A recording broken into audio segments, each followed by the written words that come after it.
Hey guys, it's me, Caitlin, here to recap Chapter 11 of Season 2 of The Mandalorian, titled The Heiress. This episode, just the title, got me really excited. So, warning, there will be big spoilers in my recap of this episode. It might be a little bit quick because I'm trying to get this done because I think we're going somewhere. I'm not sure, so bear with me. It will be another one of my rambling recaps. Thank you again so much for viewing, for those who have watched my recap so far. I just made it into 6 views, which means I post another recap. Remember, if you guys want to see me keep doing these recaps for The Mandalorian Season 2, I need to get between 6 to 10 views on each recap, and then I will post another one. So if I get enough views, I will do a recap for next week, and I'm hoping I can at least get through to episode 5 of recaps, because I think episode 5 is going to be good. Anyway, on to this week's recap. We have Mando, we have the child, and we have Frog Lady who have finally made it to Trask. Needless to say, the Razor Crest has not done very well. It is literally falling apart at the seams, to the point where basically Mando just drops the ship, lands it on the landing pad on Trask, and it promptly rolls into the ocean. Thankfully, the Mon Calamari are there. They get the Razor Crest out of the ocean, and Frog Lady is reunited with her husband, Frogman. Frogman tells Mando that yes, he does indeed know where other Mandalorians are, which, yay, this is what we have been waiting for. He directs Mando and the child to go to the cantina, and there he talks to the bar owner, to one of the raiders, who says, okay, let me help you. This is really interesting. I think this episode was directed by Bryce Dallas Howard, and she, I think, put in a couple little nods to some classic movies, including one her dad directed. And this one, I think, was kind of a nod to Alien, because as the child is eating his chowder, a little octopus jumps out of the soup and attaches itself to his face. Another moment of the Mandalorian being the Dadalorian, where he says, don't play with your food before stabbing it. I love these Dadalorian moments. Anyway, a Quarren comes over and says, yeah, I can help you guys find the Mandalorians. Let's get on my ship. The ship was really cool. We haven't seen really a ton of, boats. We saw, little speeder boats. In Attack of the Clones, there was a boat. We haven't really seen, really industrial-type boats. So it was really cool seeing kind of, this Star Wars take on a fishing vessel. They get out to the middle of the ocean, and the Quarren says, oh, we need to feed this thing. Come let the child see us as we feed this really big fish. It will be really educational, interesting. Yes, except the Quarren, like so many others, is after one thing. They see the Mandalorian in the Beskar armor and go, cha-ching! So they push the child in. The child gets swallowed by this very sharp, pointy-teethed creature, and Mando jumps in after him. Everything seems bleak, hopeless, as the Quarren stand over this closed grate, jabbing at the Mandalorian with their fish hooks. And then, dun-dun-dun-dun-dun-dun, here come the heroes! You guys, this is the moment where I lost it. I absolutely freaked out. I started tearing a little bit. I screamed with joy. I was so thrilled.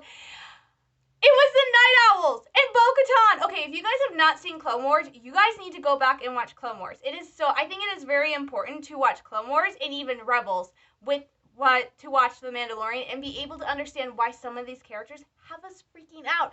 Oh my gosh, I cannot believe it. It was Bo. She had come with some of her Night Owls to save the Mandalorian. I was so excited. And even better, the actress playing Bo-Katan in The Mandalorian is Katie Sackhoff, who was the voice of Bo in Clone Wars, in Rebels. That makes it so much more better. I am so excited. I loved it. Like I said, my heart was going like a million miles a minute.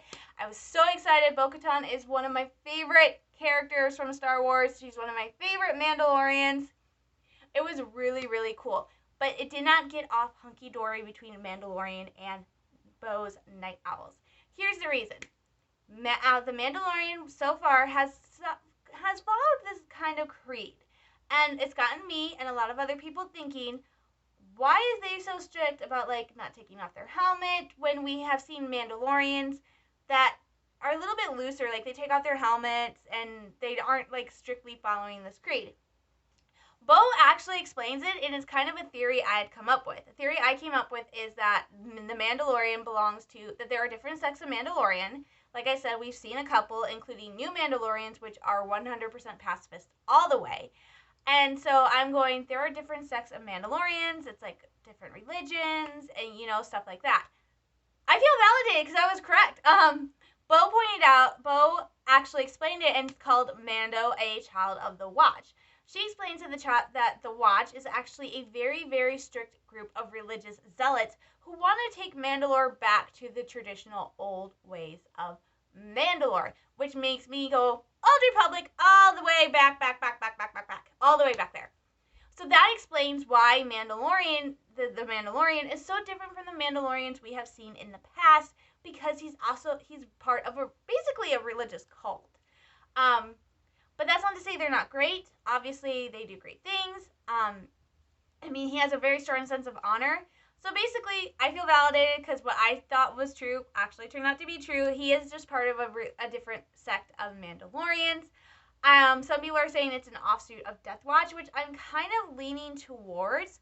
However, I also think Bo-Katan's Night Owls was also an offshoot of Death Watch. Bo was part of Death Watch before Maul murdered Pre Vizsla in single combat and took the Darksaber and proclaimed himself ruler of Mandalore, which went against a lot of the Mandalorian teachings. So she broke off from Death Watch and kind of started her own group. And in Rebels, we see her in Season 4 becoming the de facto leader of the Mandalorians to take back the planet from the Empire. In fact, Bo explains that's what she's doing. She's trying to gather support, get weapons and arms to help free Mandalore from the Empire, which Mandalorian Din does not want anything to do with. He says Mandalore is a wasteland, it's destroyed, the Empire made sure nobody could get back from it, and he has no interest in working with these Mandalorians that he views as heretics, as not being real Mandalorians. So he takes off and flies away. He later gets ambushed by the Quarians, and once again, Bo and her Night Owls save the day. I love Bo-Katan. I think she's awesome and amazing.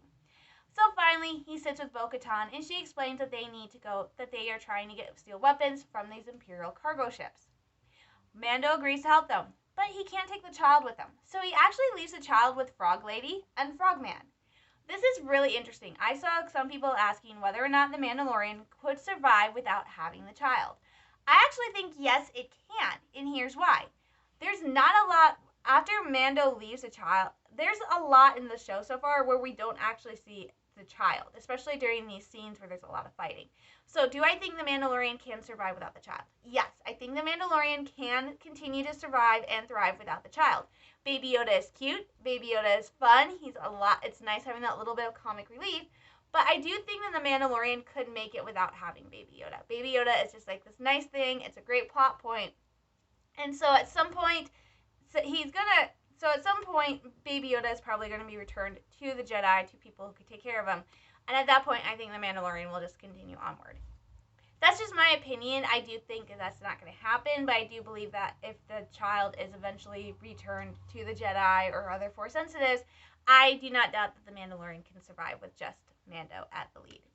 Anyway, Mandalorian finally agrees to help Bo and her Night Owls. She kind of explains that the reason at one point she kind of found Mando is because she is looking for something that the Empire stole from her, and she knows Mando has seen it and she wants it back. What is that thing? Well, I'll give you a hint. It's a black lightsaber. That's right, it's the Darksaber. For those of you who've seen Rebels, remember the last time we've seen the Darksaber prior to the Mandalorian was in the hands of Bo-Katan herself, because Sabine Wren gave it to her. Remember, the Darksaber is actually a symbol of Mandalorian leadership. It was used at one point to actually bring the clans together. So the Darksaber is very, very important, and Bo kind of needs it to help make sure her plans to help save Mandalore come to fruition. It's super important for the story. They get on the ship, and it's actually awesome to see these 4 Mandalorians go up against dozens and dozens of stormtroopers and basically take them out and destroy them. It was so cool. It's one of the best combat scenes I have seen in this series. I loved it. And it kind of proves the fact that the Empire is not very smart in some cases, because one of the officers traps them in an area where the whole controls for the cargo hold. Not his brightest moment, because they were able to open up the back end and empty out the cargo hold of any Imperials. So they are able to contact the guy in charge, and he taunts them. The guy in charge then calls Moff Gideon for assistance. And this is where, again, it proves the Mandalorian is dark, and it proves that this is probably not a show I want my kids to be watching until they are at least 10 years old. I'm sorry. It's getting cloudy out. It's storming. Basically, Moff Gideon says, you're not getting help. You know what to do since it's Mandalorians. Long live the Empire. What happens? The officer in charge on the bridge takes out his blaster, shoots the pilot and co-pilot, and then decides to take the ship into a suicide dive towards the ocean.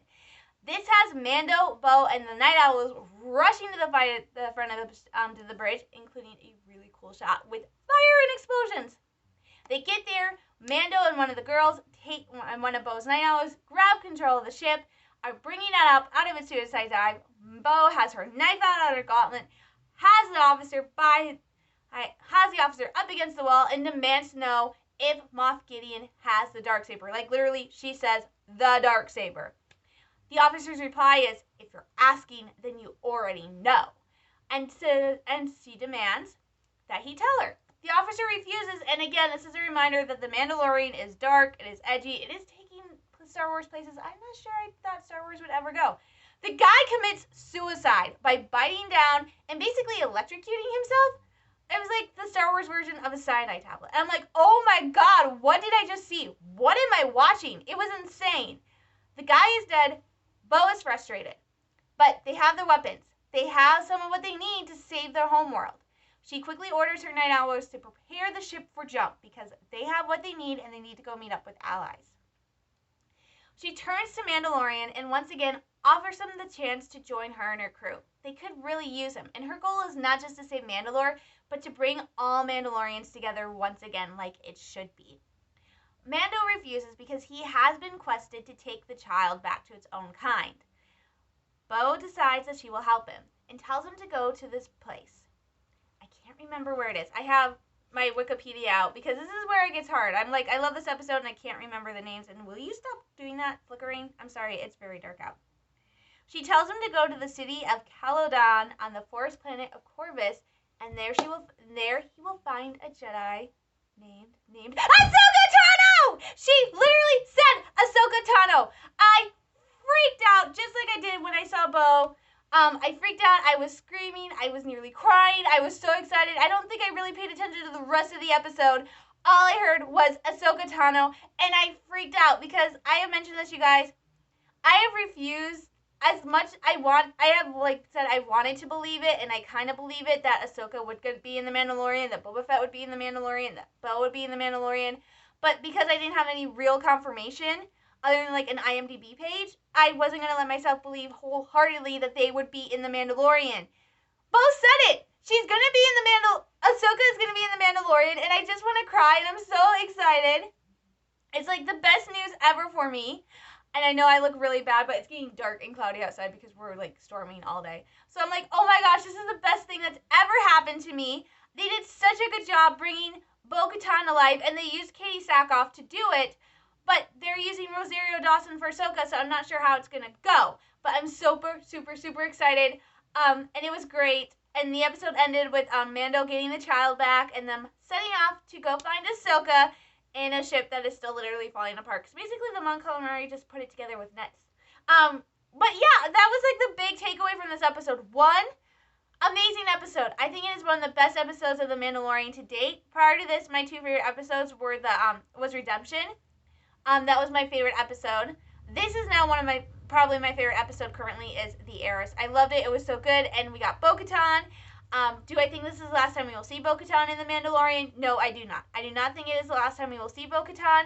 I think we will see Bo-Katan again because as of right now, Mandalorian is kind of the key to getting Moff Gideon because Moff Gideon is still after him. So I do not think this will be the last time that we see Bo-Katan.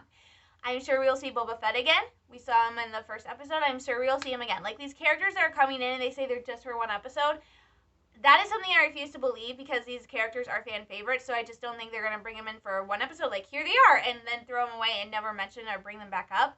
So I have a feeling that we are going to see Bo-Katan at some point, and we are going to see them fight for Mandalore. That would be, I have a feeling that's what we're going to do. Because I think, in the end, don't quote me on this, but I have a feeling that the final battle with Moff Gideon will take place on Mandalore. That's just my feeling at this point. As for Ahsoka, I'm so excited to see her. Will we see her next episode? I do not think episode 4 is where Ahsoka Tano is going to come into play. Here's why I believe this, and a couple other people are believing me online. Dave Filoni is actually slated to direct, is actually listed as the director for episode 5 of the season. That is why I think we will see Ahsoka Tano, not in chapter 4, but not in the next episode, chapter 12. I think we will see her in chapter 13 because it is a Dave Filoni episode. And honestly, who better to direct the episode where Ahsoka Tano makes her live action debut than the guy who created Ahsoka Tano in the first place? So, again, don't believe me, don't take what I'm saying at any sort of value, but I do not think, as of right now, my own opinion is Ahsoka Tano will not be in chapter 12. She will be in chapter 13, which is Dave Filoni directed. So that's when I'm thinking we will see the live action version of Ahsoka Tano, which, oh my gosh, I'm super excited. When I watched the Blind Wave reaction yesterday, the guys went flipping nuts over all this. I'm going flipping nuts. I'm super excited to see Ahsoka. It was amazing to see Bo, and like I said, I do not think we have seen the last of Bo-Katan. I do think we will see her again in later episodes, maybe even season 3, because apparently they've already started work on season 3 of The Mandalorian, which is just awesome. So, yay! I think it was an amazing episode. I loved it. You guys tell me down below what you guys think in the comments. Did you like the Heiress? Was it a really good episode? I know, like I said, I think it's the best episode so far this season. Granted, there's only been 3. But it is now one of my favorite episodes of the series so far. What did you guys think about Bo-Katan making her live-action debut? And not just Bo-Katan, but Katie Sackhoff, the actress who plays her. My brother liked this episode. And my brother, he likes Star Wars, but he can be kind of hard to impress sometimes. He actually really liked this episode, which tells me it's a really good episode because my brother liked it. So, my brother liked it. I loved it. I loved Katie Sackhoff. It was so cool. Yeah, so it was a really great episode in my opinion. You guys tell me down below in the comments what you guys thought about Chapter 11, The Heiress. Did you guys like it? Were you excited to see Bo-Katan? Were you excited to see Katie Sackhoff as Bo-Katan? Because again, she's the voice actress of Bo in Rebels and Clone Wars. And are you excited to see Ahsoka Tano? Like, I'm so excited to see Ahsoka Tano. Also, let me know, do you guys think we will see Ahsoka Tano in Chapter 12, or are we going to have to wait till Chapter 13 to see it? I feel like it's going to be Chapter 13, because like I said, Dave Filoni, and who better to direct Ahsoka than Dave Filoni? If you guys like what I'm doing, don't forget to click that like button and subscribe to let me know that you guys want me to keep doing what I am doing, which I have no clue what I'm doing, but just let me know that you guys want me to keep doing this. So, remember, if I get 6 to 10 views on this video, I will recap next week's episode. So, thank you guys so much for watching. I'm hoping you all are staying healthy and safe and sane. I'm sending you all lots of love, hugs, and prayers. And as always, this is the way. See you guys later.